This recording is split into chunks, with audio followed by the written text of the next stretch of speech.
வணக்கம் நேயர்களே, welcome to my channel voice of Surendar. சிரியாவில் என்னங்க நடந்துட்டு இருக்குது? அதிபர் எங்கேயோ ஓடிட்டாருங்கிறாங்க, சிரியாவை வேற கிளர்ச்சி படை கைப்பற்றிடுச்சுங்கிறாங்க. என்ன நடந்துட்டுருக்கு அப்படிங்கிறத பற்றி தான் நம்ம இந்த வீடியோவை பார்க்க போகிறோம். அதுக்கு முன்னாடி நம்ம சேனலை சப்ஸ்கிரைப் பண்ணாமல் நிறைய நண்பர்கள் பார்த்துட்டு இருக்கீங்க. கண்டிப்பாக சப்ஸ்கிரைப் பண்ணி சப்போர்ட் பண்ணுங்கள். உங்களுடைய ஒவ்வொரு சப்ஸ்கிரிப்ஷன் தான் என்னை அடுத்தடுத்த வீடியோ பண்ண மோட்டிவேட் பண்ணும். அதனால் கண்டிப்பாக சப்ஸ்கிரைப் பண்ணுங்கள். சரி, சிரியாவில் என்ன நடந்துட்டுருக்கு? சிரியாங்கிறது எங்கே இருக்குதுன்னு ஃபஸ்ட்டு பார்ப்போம். மத்திய கிழக்கு நாடுகள் ஒன்றானது தான் சிரியா அப்படிங்கிற ஒரு நாடு. இந்த நாட்டை சுற்றியும் இஸ்ரேல், ஜோர்டான், ஈரான் மற்றும் டர்க்கி போன்ற நாடுகளுக்கு நடுவே அமைந்துள்ளது தான் இந்த சிரியாங்கிற நாடு. இந்த சிரியா நாட்டை பஷர் அல் அசாத் அப்படிங்கிறவர் ஆட்சி பண்ணிட்டு வந்துட்டு இருக்காரு. இவர் கிட்டத்தட்ட 25 ஆண்டுகளாக இந்த ஆட்சியை பண்ணிட்டு வந்ததாக சொல்லப்படுகிறது. இதுக்கு முன்னாடி ஹபீஸ் அப்படிங்கிறவர் 29 ஆண்டுகள் ஆட்சி பண்ணிட்டு இருக்காரு. அவர் வேறு யாரும் இல்லை, இந்த பஷர் அல் அசாத்தோட அப்பாவாக சொல்லப்படுகிறது. ஆக மொத்தம் 54 ஆண்டுகள் இவங்க கையில் இந்த சிரியாங்கிற நாடு இருக்குது. கிட்டத்தட்ட ரொம்ப கட்டுக்கோப்பான ஆட்சி, அடுக்குமுறையும் பல அடுக்குமுறையும் ஒடுக்குமுறையும் இருந்ததாக சொல்லப்படுகிறது இந்த ஆட்சியில். இதை கம்பேர் பண்ணோம்னா கிட்டத்தட்ட வடகொரியாவில் எப்படி கிம் ஜாங் உன் ஆட்சி பண்ணிட்டு வந்துட்டு இருக்காரோ அதே போலவே கிட்டத்தட்ட இங்கே இவங்க ஆட்சி பண்ணிட்டு வந்ததாக கூறப்படுகிறது. சரி, இது இப்படி இருக்க உள்நாட்டில் இந்த அரசுக்கு எதிரான பல கிளர்ச்சி குழுக்கள் இருந்துகிட்டே இருக்குது. அது கிளர்ச்சி குழுக்கள்லாம் சேர்ந்து உள்நாட்டு போரா 2011 தீவிரமடையுது. இந்த 2011 உள்நாட்டு போரானது ஆரம்பிக்கப்பட்ட நிலையில் தொடர்ந்து இந்த 13 வருஷமும் உள்நாட்டு போரானது நடந்துக்கிட்டே இருக்குது.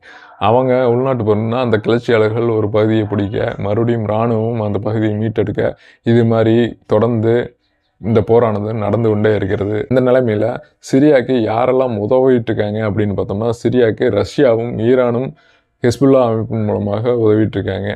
ரஷ்யா நேரடியாகவும் ஈரான் ஹிஸ்புல்லா அமைப்பின் மூலமாகவும் உதவிட்டு இருக்காங்க.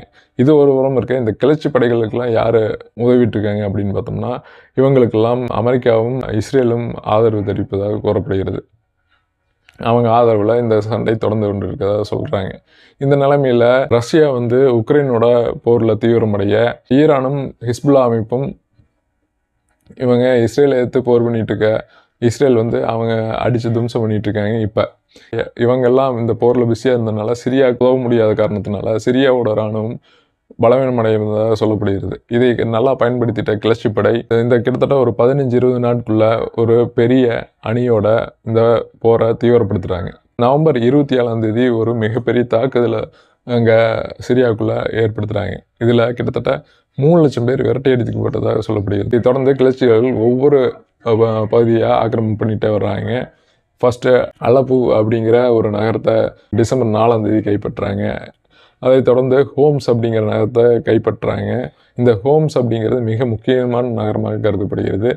எப்படி சிரியாவுக்கு தலைநகர் டமாஸ்கஸ், ஒவ்வொரு தலைநகர் எந்த அளவுக்கு முக்கியமான நகரமாக இருக்குமோ ஒரு நாட்டுக்கு, அதே மாதிரி ஹோம்ஸுங்கிற நகரமும் மிக முக்கியமான நகரமாக சொல்லப்படுகிறது. இங்கே தான் பல அரசு அதிகாரிகளும் அரசு சார்ந்த மிக முக்கிய பொறுப்புகள் வகிக்கக்கூடிய அனைத்து நபர்களும் அங்கே தான் அந்த ஹோம்ஸில் தான் வசித்ததாக சொல்லப்படுகிறது. அப்படி இருக்க பட்சத்தில் அந்த ஹோம்ஸுங்கிற பகுதியை கிளர்ச்சியாளர்கள் கைப்பற்றுறாங்க. இந்த நிலையில் அங்கே இருந்த பஷர் அல் அசாத் விமானம் மூலமாக தப்பியதாக கூறப்படுகிறது. தப்பிச்சு தலைநகரான டமாஸ்கஸ்க்கு வந்ததாகவும், வரும் வழியில் அந்த ஃப்ளைட்டினுடைய சிக்னல் அனைத்தும் கிடைக்காமல் போய்விட்டதாகவும், விமானம் தொலைந்து விட்டதாக சொல்லப்பட்ட நிலையில் ரஷ்யாவிடம் தஞ்சமடைந்திருப்பதாக இப்போ கூறப்படுகிறது. இப்போ ரஷ்யா ஒரு அதிகாரப்பூர்வ அறிவிப்பை ஒன்று கொடுத்துக்கிறாங்க. அதாவது பஷர் அல் அசாத் எங்கள் நாட்டில் இருக்கார் அப்படிங்கிற அறிவிப்பை சொல்லிக்கிறாங்க. ஆனால் எங்கே இருக்கார், என்ன ஏதுங்கிற தகவல் இது வரைக்கும் வரல.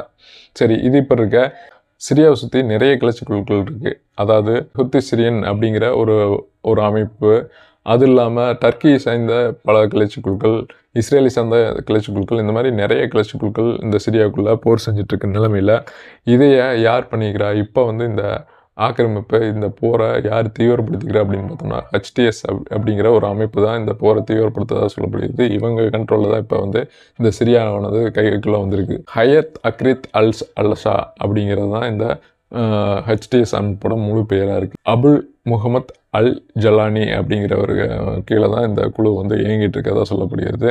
இந்த HTS அப்படிங்கிற அமைப்பு ஒரு காலத்தில் அல்-கொய்தா கூட இணைந்து பணியாற்றுவதாகவும், இப்போ அவங்ககிட்ட பிரிஞ்சு வந்துட்டதாகவும் சொல்லப்படுகிறது.